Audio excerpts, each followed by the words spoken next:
Feito por Elas, o podcast que discute o protagonismo das mulheres no audiovisual. Oi, gente!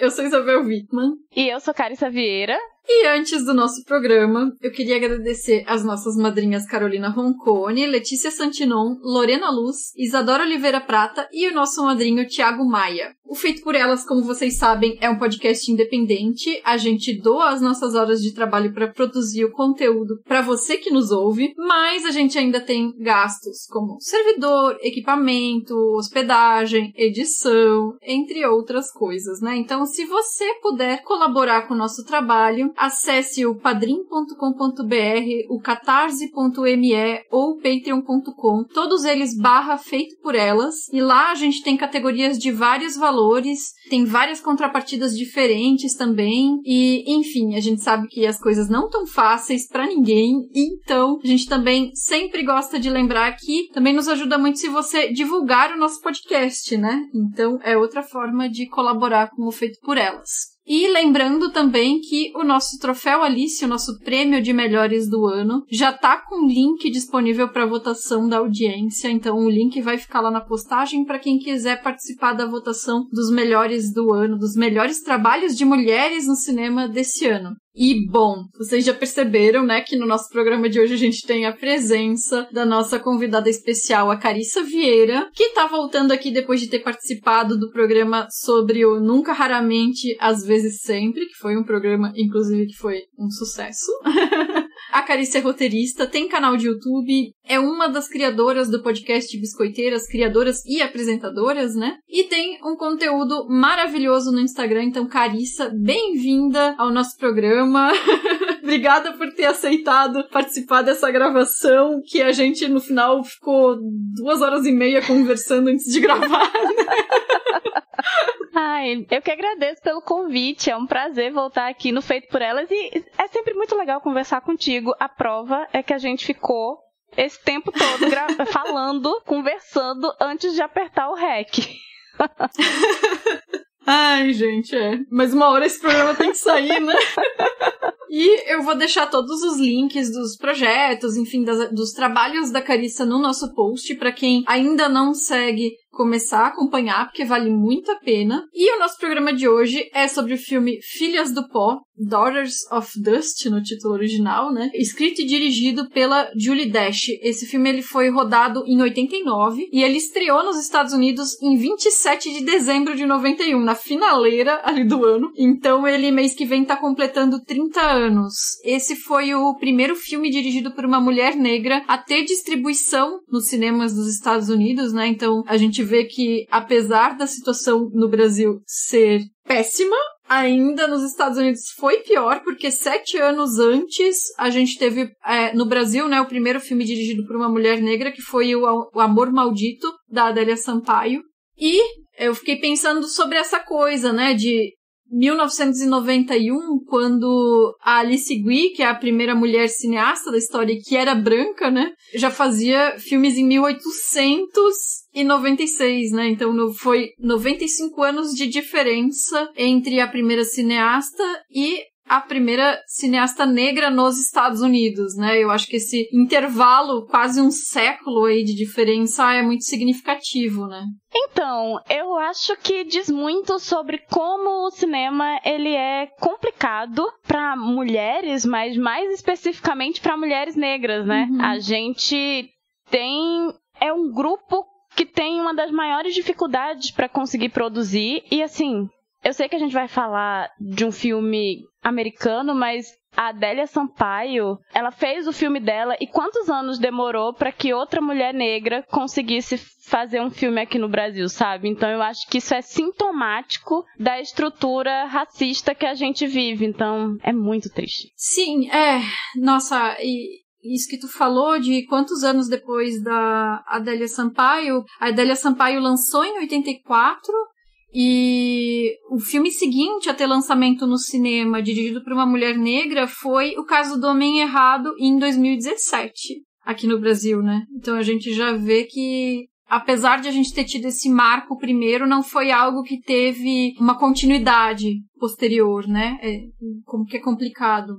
E o filme, o Filhas do Pó, ele foi relançado, restaurado no aniversário de 25 anos dele, em 2016. E ele também é uma das referências estéticas do Lemonade, que é o álbum visual da Beyoncé, que também foi lançado em 2016, e ela também é uma das pessoas que dirigiram, né, esse álbum visual. Então, uma das referências estéticas, né, assim, eu lembro que eu não tinha assistido esse filme na época, né, mas aquela coisa de as roupas brancas, esvoaçantes meio de época, aquela paisagem do sul, né, dos Estados Unidos, enfim, tudo tá muito, remete muito, se conecta muito facilmente depois que a gente assiste o filme, pensando nessas cenas do Lemonade, né. Eu vou deixar no nosso post no site um link de um vídeo ensaio que fala sobre essa influência de Filhas do Pó no Lemonade como um todo, assim, que eu acho que é bem interessante pra fazer esse comparativo. E o Filhas do Pó é um filme muito particular em termos narrativos, né? Ele se passa em 1902, a gente no início do filme tem esse letreiro ali que informa local e época, né? Então é uma ilha do território Gullah-Geechee. Eu não sei se pronuncia Geechee, mas enfim,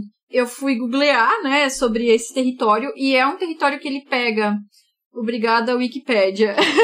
Ele pega o norte da Flórida, o litoral da Geórgia, da Carolina do Sul e até o sul da Carolina do Norte. Isso é na costa leste dos Estados Unidos, mais pro sul, né? E aí no próprio filme se fala que essa ilha onde a história do filme se passa, ela era usada pro tráfico ilegal de pessoas escravizadas depois que a escravidão já tinha sido abolida. Então os navios chegavam ali e escondiam as pessoas que estavam sendo traficadas, porque justamente não eram o território continental. A ilha era um lugar que era mais fácil de ocultar essas pessoas e dali seguir com o tráfico, né? E esse território ele foi ocupado por essas pessoas escravizadas e pelos seus descendentes, toda essa área litorânea e as ilhas também. E isso é mais recente, né, do que outros grupos de pessoas negras que tinham sido levadas para os Estados Unidos, porque escravidão ilegal já é tipo a segunda metade do século XIX, né, e por isso a língua que se fala lá é um creole, né, que é como se chama essas línguas que são originadas da mistura de outras línguas, né, que é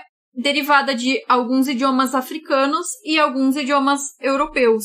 Porque essas pessoas eram de grupos étnicos diferentes, então não necessariamente eram dos mesmos locais de origem, né? E por ser uma ocupação mais recente, vários dos costumes passaram por menos processos de troca, né? E é algo que a gente vê no filme também, né? Que é a presença de uma certa tradição ancestral de práticas trazidas ainda da África que ainda eram mantidas ali, né? Que não se perderam em virtude de contatos posteriores ali, de trocas posteriores, né? E aí voltando pra sinopse, né? Terminando a sessão Wikipédia, mas é porque eu achei que precisava um pouco entender esse contexto que é muito específico. E a Julie Dash, em entrevista, ela fala justamente que queria retratar esse lugar por essa especificidade, por ser um retrato da experiência da diáspora africana ali nos Estados Unidos, que é diferente do que aconteceu em outros lugares, por ser mais recente, né? E aí o filme, ele se passa nesse espaço, mas o tempo ele é mais embaralhado, né? Ele não é uma narrativa linear, é não linear, né? E é um grupo de pessoas que é dito que elas vão sair desse território da ilha e vão para a região continental, né? E quem narra o filme é a filha que ainda não nasceu de uma das mulheres da família que é a família principal ali do filme, que é o foco do filme, que são as peasants. Eu falo as porque o foco do filme é majoritariamente as mulheres, né? E aí, Carissa, eu queria me aproveitar, né, da tua experiência como roteirista e tudo, e perguntar pra ti o que tu achasse justamente dessa estrutura do filme, que é tão diferente do que a gente tá acostumado a ver em termos de cinema. Então, eu realmente achei uma estrutura bem peculiar, né? Bem particular, digamos assim. Só que eu realmente acho que é pertinente, sabe? E é curioso porque faz pouco tempo que eu cheguei a fazer um vídeo falando sobre como a gente, né, como espectador, assim, a gente tá acostumado a narrativas que funcionam através de um olhar branco. Eu sei que isso pode soar estranho à primeira vista, na verdade não é nem à primeira vista, né? Vocês estão ouvindo. Mas, enfim. Mas a gente tá tão acostumado com um tipo de narrativa que funciona através de um olhar branco que causa estranhamento na gente quando a gente se depara com alguma obra, né, que foge disso. E não é só a gente como público, os próprios profissionais de audiovisual, como um todo, assim, têm um olhar que é pautado por uma lógica branca. E não é uma crítica, sabe, a como as histórias são contadas em geral. Porque, assim, se a gente usa as estruturas narrativas clássicas até hoje, desde a época do teatro grego, é porque elas funcionam, sabe? Mas a grande questão é que, historicamente, o olhar é pautado pelo que é dominante. A gente vê que o cinema, ele é pautado por um olhar que... Eu sei que é binário, mas, em geral, ele vem de uma lógica patriarcal, branca. Então, eu acredito que a maneira de contar histórias na lógica ocidental, ela é totalmente pautada por isso, sabe? Por esse olhar branco. E o que a Julie Dash faz nesse filme é fugir dessa lógica narrativa tradicional para contar uma história de um povo negro com uma identidade narrativa que é muito própria e que foge desse padrão dominante ocidental. Porque também, se a gente for assistir filmes africanos, se a gente sai do ocidente até, tipo, alguns filmes asiáticos, a gente vai ver que existe uma outra lógica de contar histórias, sabe? Nem tudo vem dessa lógica arquetipal com um protagonista que traz esses arquétipos e precisa passar por um tipo de percurso, enfim. Então, eu acho que o filme, ele vai ter uma lógica narrativa diferente porque ele tem um olhar que foge do olhar branco e que vai se pautar muito, até mais num olhar ancestral, sabe? Que vai pegar daquela cultura dos países africanos e, enfim, pra mim, isso funciona muito bem. É, que nem tu falou, né? Narrativa tradicional, né? Aquela coisa tradicional pra quem, né? Pois é. De que tradição a gente tá pegando emprestado as formas de contar as nossas histórias, né? Enfim, e é bem isso, né? A gente tem nas nossas narrativas ocidentais ou ocidentalizadas, existe uma certa tendência a nós termos um herói ou uma heroína, né? Então até se fala, né? Jornada do herói, jornada da heroína, alguma coisa que vai causar uma mudança, o chamado aventura, e aí depois toda a jornada que vai levar a uma mudança, um aprendizado, um crescimento, desfecho, né? Sim. E o do herói e da heroína tem estruturas diferentes, tudo bem, mas ainda tem essa visão muito do indivíduo, né? Como a centralidade da narrativa. E realmente, como tu falou, aqui a gente puxa a questão da ancestralidade, mas essa ancestralidade fica marcada por uma narrativa de coletivo, né? E eu acho que isso já é algo interessante, assim. Algo que já é diferente do que a gente tá acostumado, né? E eu achei interessante também essa coisa de a filha não nascida ser a narradora, né? Porque dá um senso de continuidade pra essa história, né? A gente tem ali a figura da avó, né? Eles chamam de Nana o tempo inteiro, né? A Nana. E a Nana é essa figura super forte ali na comunidade, né? É tudo em torno dela, quase que é um grupo matriarcal, né? Vamos dizer assim, embora não tenha uma figura de autoridade estabelecida, mas a figura central é a avó, né? E a maioria das personagens são mulheres, né? Então é como se esse grupo ele se estruturasse pelas mulheres. E aí essa menina, que ainda não nasceu, mas é também uma menina, né? É mais um galho, né? Dessa genealogia daquele lugar. E aí eu fiquei pensando também que agora a gente tá no grupo de leitura lá do Feito por Elas, por um acaso, coincidência, né, tá lendo o Kindred, né, que é ficção científica escrita pela Octavia Butler, e eu achei que estar lendo esse livro e ter assistido a esse filme veio muito a calhar, assim, encaixou muito bem, porque o livro também faz a gente pensar sobre essas questões de ancestralidade, de família, de genealogia e tudo. E essa combinação dos dois, especificamente, assim, me pegou numa nota muito emocional. A forma como essas mulheres se relacionam, apesar das diferenças delas, e o filme, ele mostra essas diferenças, né? E principalmente por isso, né? Porque essa ancestralidade é esse contínuo, né? De mulheres que já nasceram, de mulheres que já se foram e de mulheres que ainda estão pra chegar, mas é um contínuo de mulheres, né? E aí eu queria te perguntar se tu também se pegou pensando na tua família, se esse filme evocou essa experiência, porque pra mim rolou muito isso. É muito curioso, porque eu pensei mais no quanto é importante para que as pessoas negras possam se voltar para sua própria ancestralidade do que eu pensei particularmente na minha própria família, que curiosamente tem sim um traço bastante matriarcal, sabe?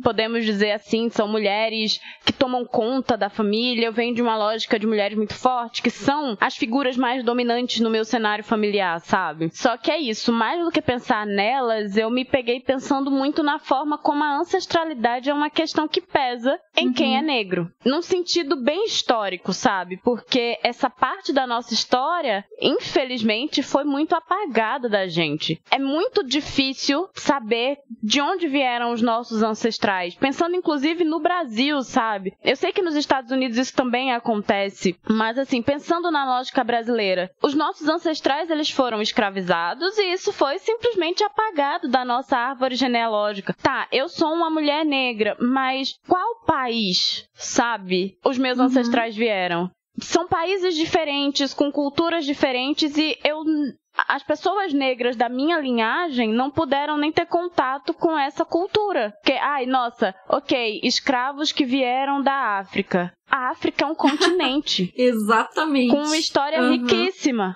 Então, assim, é muito abrangente isso, sabe? É muito aberto. Então, assim, isso foi apagado completamente. E aí, para pessoas como eu, que são negras de famílias birraciais, o que, assim, no Brasil é algo extremamente comum, né? É olhar pra parte da sua família e ver que a parte negra, a história foi apagada, mas a parte branca não. Então, assim, isso tem um peso, sabe? É meio pesado, é meio complicado. É muito pesado. E essa coisa de a gente não saber da onde os nossos antepassados vieram, até fala no Atlanta, né? O seriado. Tem um episódio, não sei se tu assiste, Sim. Mas tem um episódio que o personagem do Donald Glover fala isso.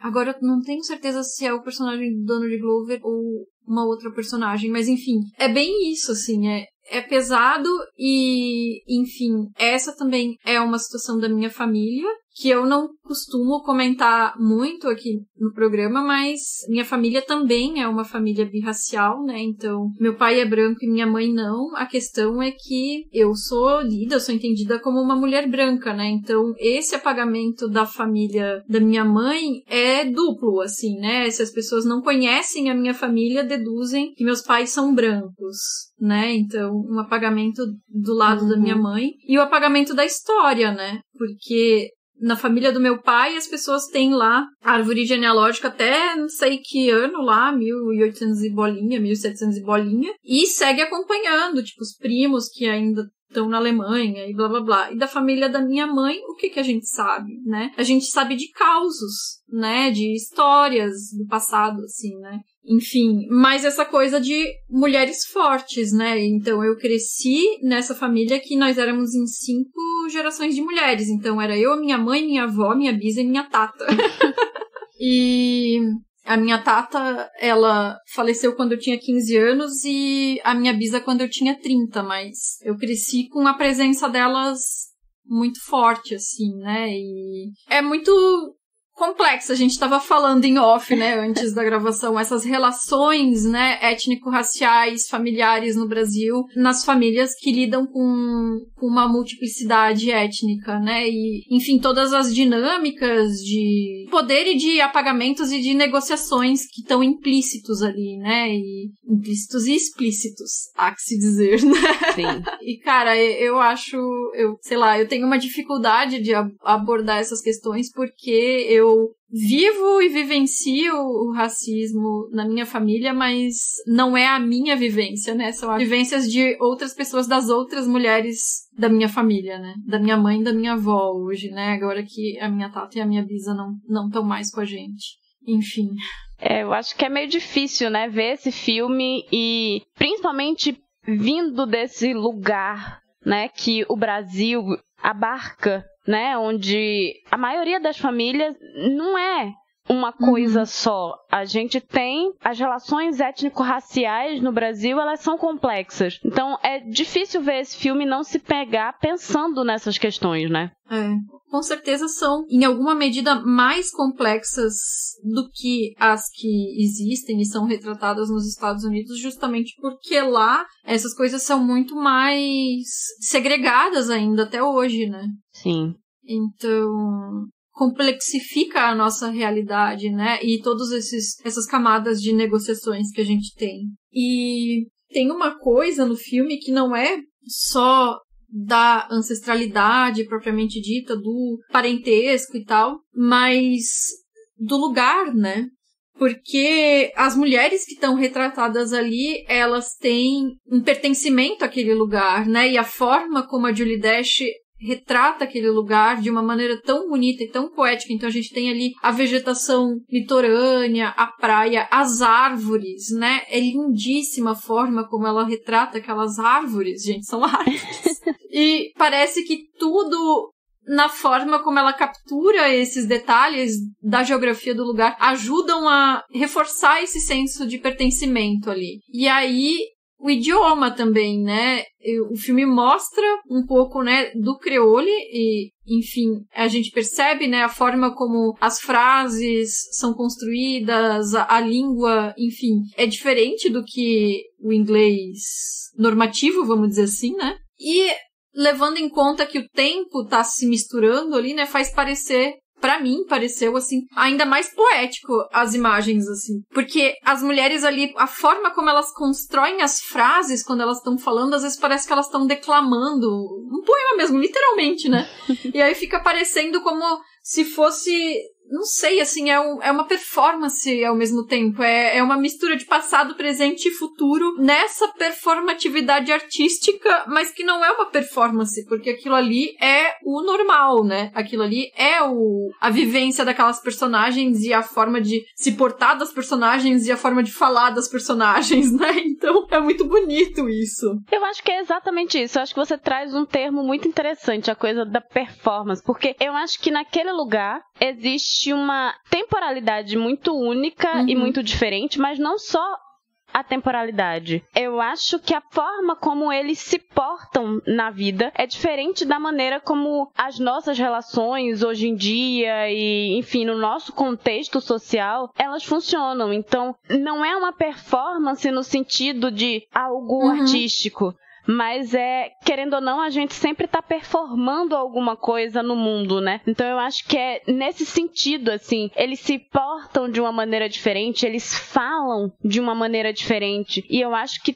acaba sendo muito interessante pra gente observar, porque é um outro tempo, é uma outra lógica, e também mostra que o presente, ele acaba trazendo vários ecos do passado, né? Lembra, pelo menos pra mim, trouxe muito isso, que assim, a história é coletiva, e é importante que a gente mantenha isso vivo, sabe? Não importa a época, mas é importante que a gente mantenha o nosso passado, a nossa ancestralidade vivos no mundo, sabe? E então, pra mim, soa muito como aquelas pessoas que também estão ali pensando até em sair daquele lugar. Mas existe algo daquele lugar também que tá dentro delas e que acaba nisso, sabe? Nesse ciclo de manter aquele lugar vivo dentro de cada um deles e aquilo permanecer. Isso ressoa com a gente, né? Que passa por esses processos nômades aí, né? De, sei lá, de migração interna aí dentro do país, né? De certa forma, essa coisa de manter uma chama das nossas raízes e das nossas ancestralidades também é algo que ressoa, assim, né? Quando tá assistindo.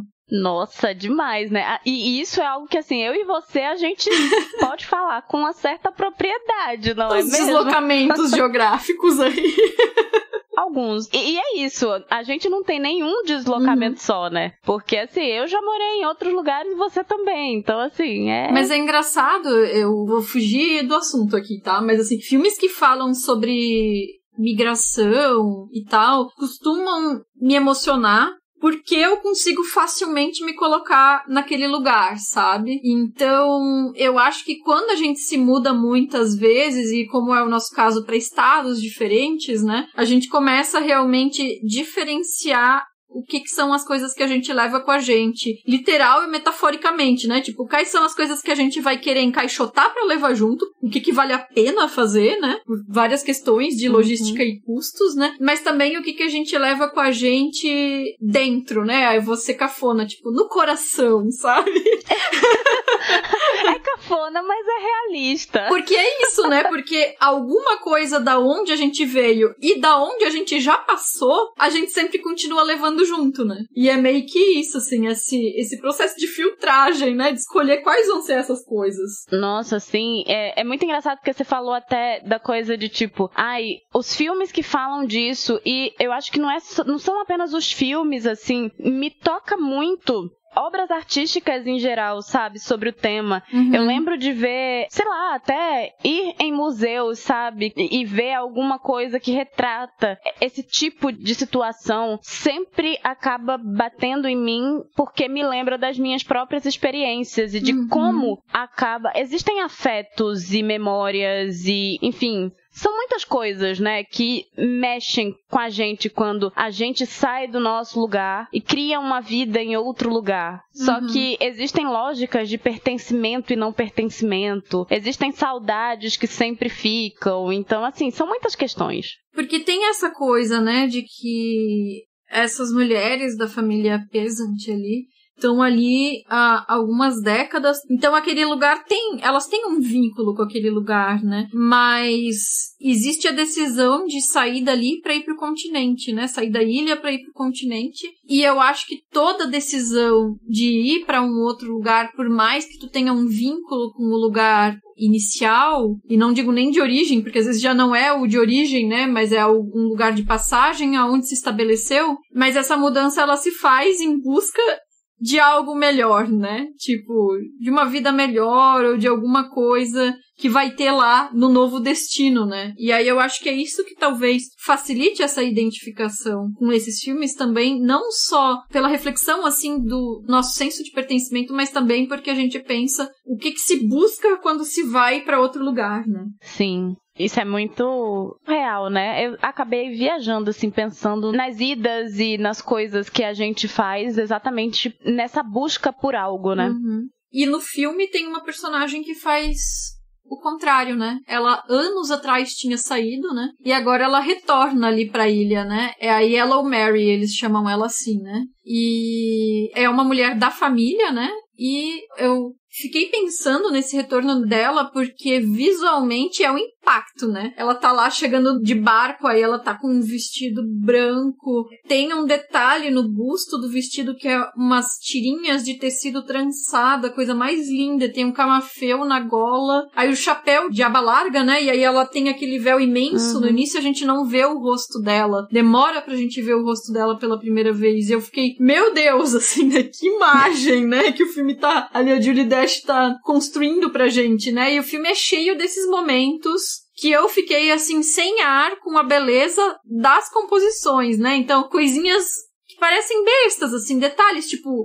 No início do filme tem um livro que tá aberto com as páginas virando no vento, né? E aí, eu tinha falado das árvores, tem uma cena em que as mulheres estão conversando, sentadas nos galhos altos das árvores, ali em cima da árvore, né? Depois na praia, várias cenas de conversas na praia, enfim. Eu acho que as escolhas estéticas de enquadramentos e tudo do filme são muito acertadas.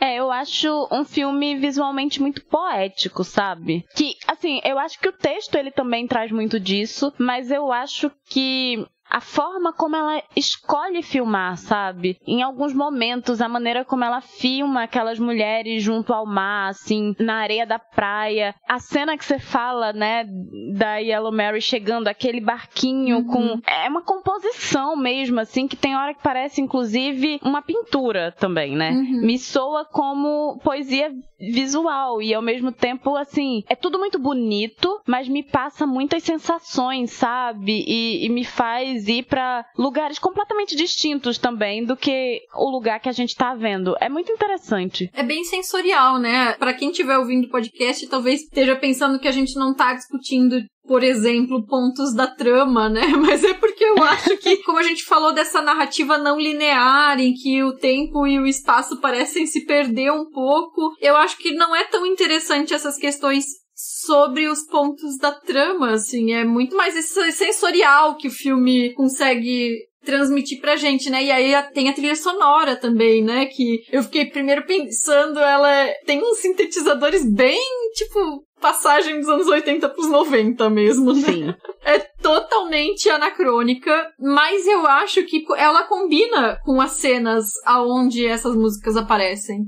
Então, eu adoro a trilha. Foi uma das coisas que, enquanto eu tava vendo o filme, eu fiquei encantada. Porque é muito interessante que, apesar de anacrônica, o peso das cenas, a força das cenas, não seria a mesma, assim, sem a trilha. Sabe, pra mim, essa trilha ajuda a gente a entender o quanto aquele lugar funciona de uma maneira isolada dentro de uma sociedade muito maior, sabe? Como ali é um lugar diferente do resto do mundo. É um lugar à parte, sabe? E que funciona de uma maneira diferente e que, enfim, traz exatamente toda essa coisa da ancestralidade justamente porque tá afastado do resto dos Estados Unidos, sabe?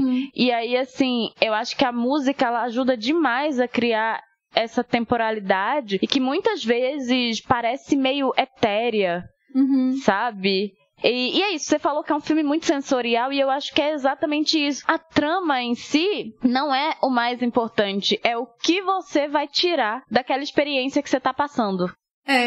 E apesar disso, queria mencionar as diferenças, né, que eu tinha falado já entre as personagens, né, porque o filme, ele mostra que naquela sociedade existem mudanças, né? E essas mudanças, elas não são freadas, assim, elas são bem-vindas. Em certa medida, não se impede que as coisas se alterem com a passagem do tempo, né? A avó, ela tem apego às crenças dela, né? Então, no Brasil, ela provavelmente seria chamada de benzedeira, né? Então, ela sabe lá as ervas dela, sabe os preparos dela, né? Mas as outras mulheres da família é mostrado que elas são cristãs e a gente também vê que tem outras pessoas que convivem ali na ilha que são muçulmanas, né? E essa multiplicação e essa mudança faz parte do processo, né? Não sem os seus conflitos, mas de certa forma tudo se encaixa ali, né? Sim. Uma coisa que eu acho interessante pensando nisso é que, ao mesmo tempo que a gente vê que essas mudanças são aceitas, né? Ao mesmo tempo eu sinto que algumas pessoas ali, que são exatamente as que já estão mais abertas às mudanças, elas meio que aceitam mal as crenças antigas, as crenças da avó, por exemplo. Ela tem sempre alguém dizendo, assim, que são muito velhas, ultrapassadas, que meio que não representam o cristianismo que elas acreditam. E eu acho que é muito interessante observar isso porque não tá tão distante com a realidade da nossa sociedade hoje em dia. Não é algo difícil da gente ver. As gerações a cada dia negando mais as crenças do passado e enfim, muitas vezes também pegando essas crenças e modificando, mas assim, é muito fácil ver um certo, eu não diria desprezo, mas é essa coisa, achar que é muito ultrapassado, né? Então, apesar daquele lugar funcionar de uma maneira muito única, eu sinto que esse filme, ele traz alguns elementos que são muito fáceis de se identificar e de conectar, assim, dentro da nossa realidade atual, sabe? E esses paralelos que a gente consegue traçar super fácil com o Brasil pelas nossas realidades daqui, né? Outra coisa que eu fiquei pensando foi justamente sobre a comida, né? Que a gente tava falando dos nossos lugares, né? Os lugares onde a gente já viveu e tudo, né? E ali no filme mostra, né? Elas estão preparando quiabo, tem arroz com camarão e tal. E é uma comida que eu, olhando, pensei, nossa, podia super ser uma comida brasileira, né? Não sei se eu tô falando alguma besteira, mas me pareceu uma comida muito próxima à nossa culinária, né? E aí eu fiquei pensando nisso, assim, que em 2015 eu fui num congresso em Cuba, e lá em Cuba a comida mais tradicional é, tipo, a comida de todo dia, sabe, assim? Que é o, tipo, nosso arroz e feijão, assim. É o Moros e Cristianos, que é basicamente um baião de dois. É um arroz branco com feijão preto, que geralmente também come junto com banana frita. O nome é bem problematizável. Né? É um fato. Mas eu fiquei pensando sobre essas conexões que são essas junções, né, que a gente tem das culinárias indígenas, das culinárias africanas, da diáspora, né? Por todo o continente, né? Que geram essas similaridades, às vezes, e comida, no final das contas, pra gente também é memória afetiva, né? Eu, pelo menos, tenho uma conexão muito grande com comida, assim. Eu também. Inclusive, assim, esse tempo de pandemia, tô contando os dias, entendeu? Pra rever a minha família e comer as comidas no meu lugar. É um fato. E aí, assim, tem um momento que elas estão numa árvore, né? E aí ela tá falando com a outra moça e ela diz, né, que no tempo que ela passou fora, ela não encontrava... Eu não lembro se é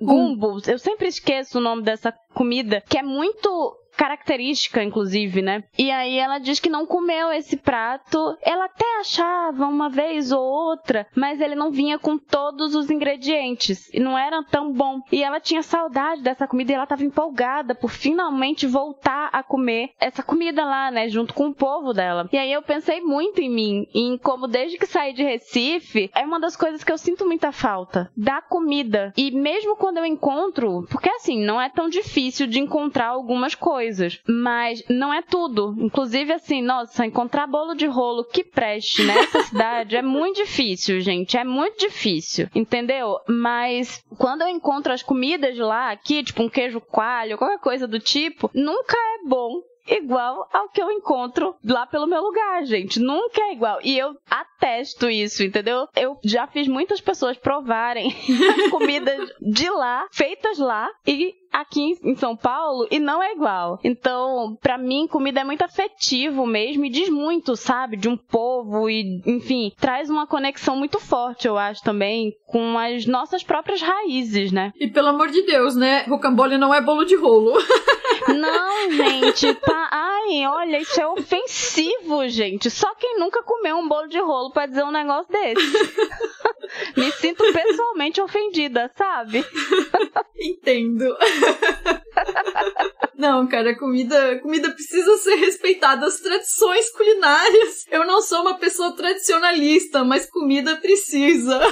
É isso. Eu também não sou, mas olha, respeita a minha comida.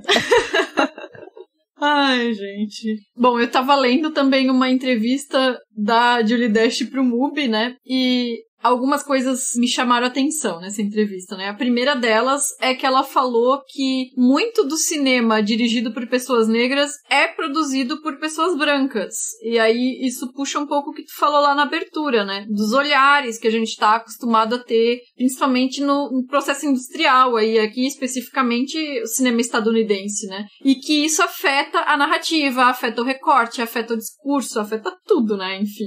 Como tu trabalha muito também com essa questão do cinema antirracista, né? Eu queria te pedir para comentar um pouco isso, pensando nesses protagonismos, né? Na frente e atrás das câmeras, como que isso influencia, né? Então, pra mim é exatamente o que ela diz, né? Os brancos serem os produtores afeta diretamente o resultado das narrativas. Porque quem detém o dinheiro, em geral, são as pessoas brancas, e essas pessoas, elas que dão green light, né? Digamos assim, elas é que decidem o que pode ou não ser produzido, quais tipos de narrativa são aceitáveis ou não contar. E é aquilo, né? Todo mundo supostamente quer ser antirracista, não quer ser ligado a racismo de jeito nenhum, mas na prática a gente vê outra coisa. Acaba que é incômodo deixar de ser o centro da narrativa para quem sempre foi o protagonista de tudo. É incômodo se ver também como quem criou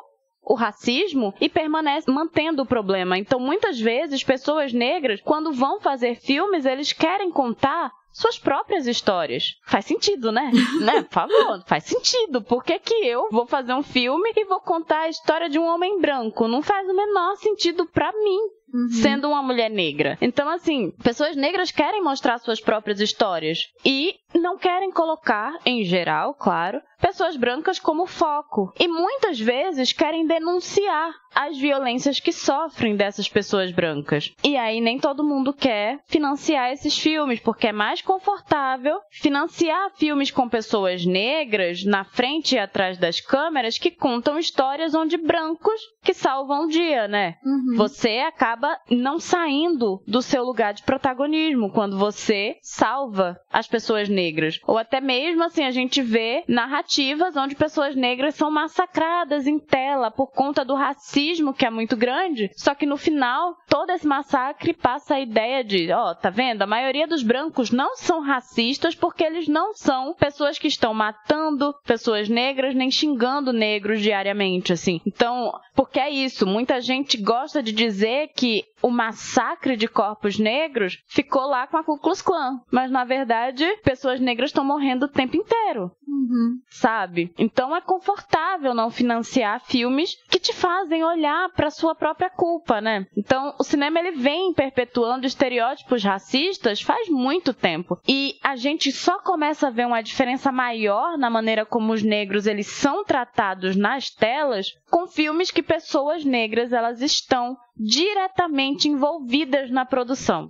Então, na hora de decidir as coisas importantes e financiar, eu acho que é extremamente importante ter pessoas negras envolvidas. Nossa, eu fiquei pensando agora no Pantera Negra, porque é um filme afrofuturista, é afrocentrado, todos os protagonistas são negros, né? Enfim, é um filme que em termos de cultura pop, de mercado e de impacto cultural importantíssimo e inegável, mas não tem aquele personagem que é aquele branco agente britânico, acho que era, que aparece em um momento do filme. Cara, quando eu tava vendo esse filme no cinema, eu fiquei, mas gente, por que esse personagem tá aí? Esse personagem, com certeza, é algum produtor que disse, precisa ter alguém entre os principais lá naquele momento da narrativa que seja uma pessoa branca, porque, sei lá, uma parte do público branco talvez não se conecte se não tiver outra pessoa branca na tela. Sei lá, sabe esse tipo de coisa? Porque aquele personagem não faz sentido nenhum,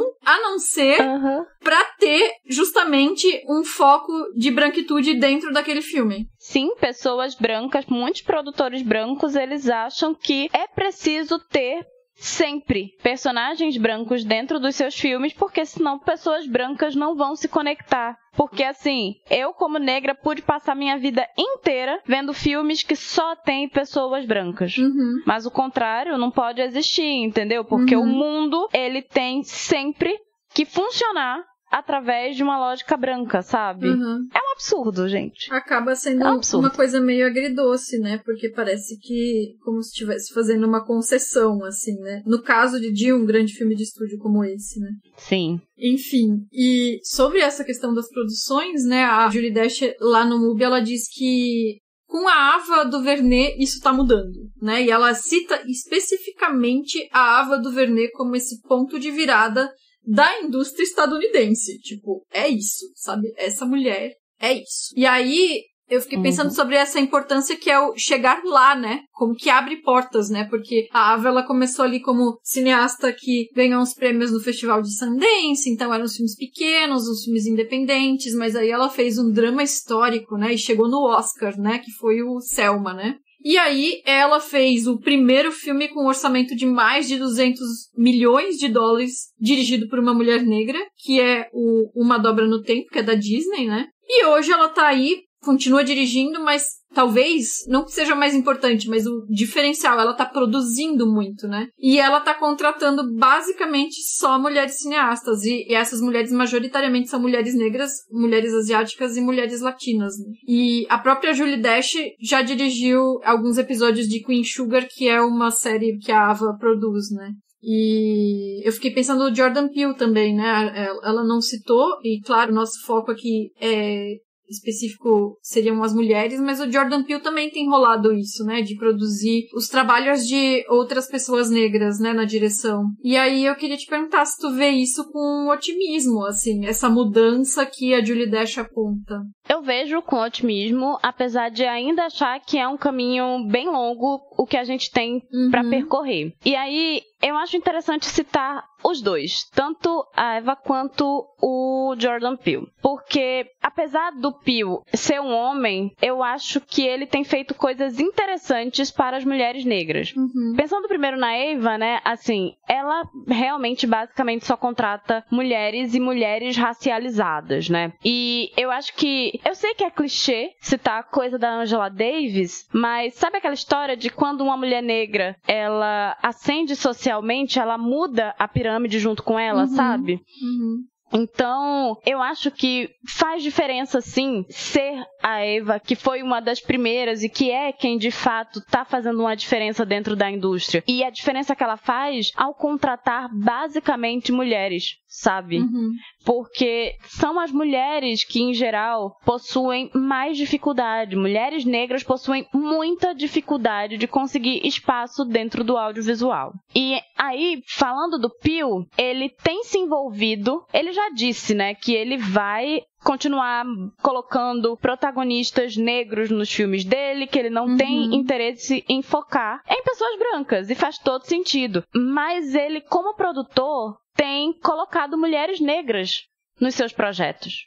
Isso é uma coisa muito interessante de se observar. Ele poderia estar só colocando homens negros, mas ele tem, tanto para a TV quanto para o cinema, produzido filmes com criação e direção de mulheres negras.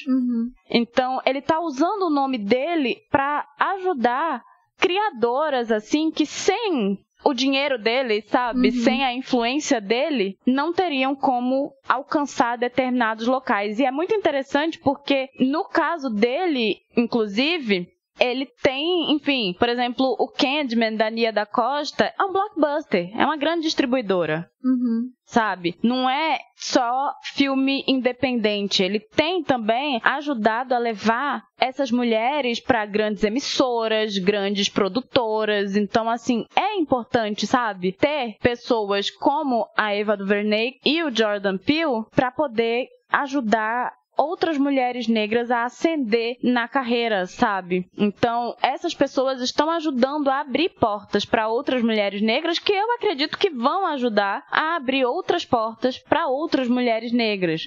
Enfim, é importante ver isso, e até porque também ver as produções que a Ava tá lá colocando, né, o selinho dela ali, as produções que o Jordan Peele também tá ali ajudando a desenvolver, contam histórias distintas. Porque negros são pessoas distintas. A gente não tem uma coisa só pra contar. Então, é interessante. Até os gêneros, sabe, são variados. Então, muda tudo, gente. Muda tudo. Sim, e não sejam essas pessoas que falam Candyman, o novo filme do Jordan Peele. Pelo amor de Deus, que o filme é da Nia da Costa, né? Nossa, olha, passei muita raiva por causa disso. Então, assim, não seja essa pessoa.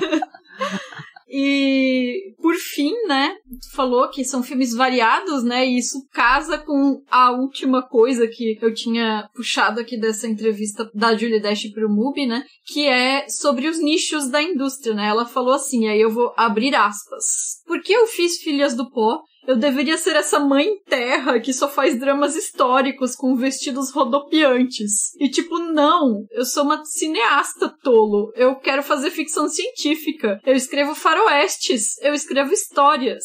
Fecha aspas. Aí eu já pensei, né? Já quero ela dirigindo Kindred, né? Mas eu acho que já tá rolando uma minissérie, eu não vi quem que tá na direção, mas enfim. Chamem ela, gente.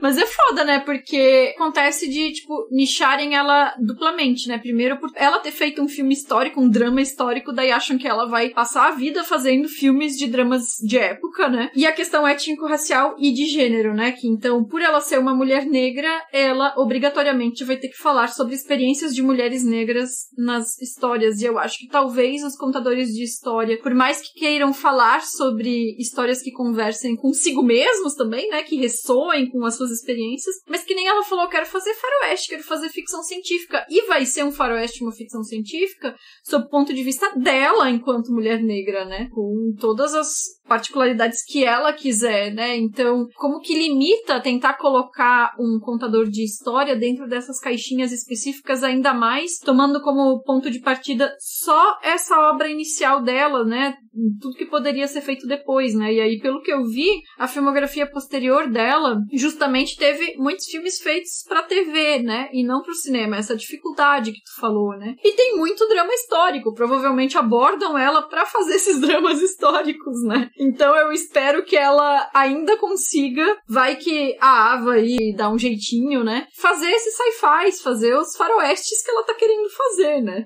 Pois é interessante pensar, né, que homens sofrem muito menos disso, né? Uhum. Até os homens negros.